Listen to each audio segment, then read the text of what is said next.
Hello, thank you for viewing. Now I'm going to show you the UI of your game.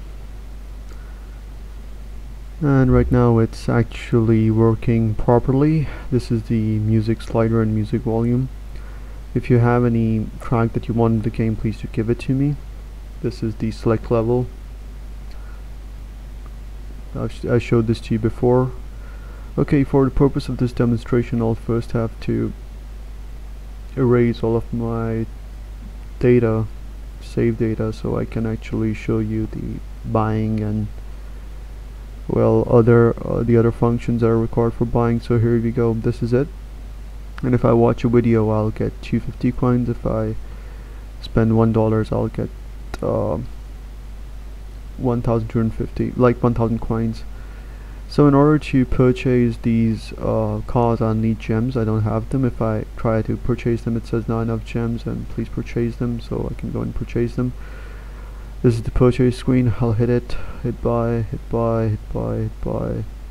I'll just rack up some of the gems. So this is unlocked. Now I can click it and the forward button comes. We'll first start with this car, which is the most expensive car, and the car loaded into the main scene. So this is the car that was loaded. We'll hit play again. So we'll go ahead and we'll go and select the car. Let's see if that loads. And loaded. So all of these cars are loading.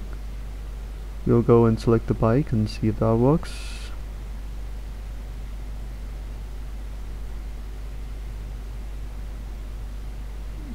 Select the bike, and that loaded too. So everything is loading. Now we'll see what happens if we don't select anything. It should default to the last selected car. So yep, it's loading. So there it is, there's your UI done. Now we'll just need to do the main screen UI, and after that this step will be completed. I'll also instruct my designer to make a level for you just for fun.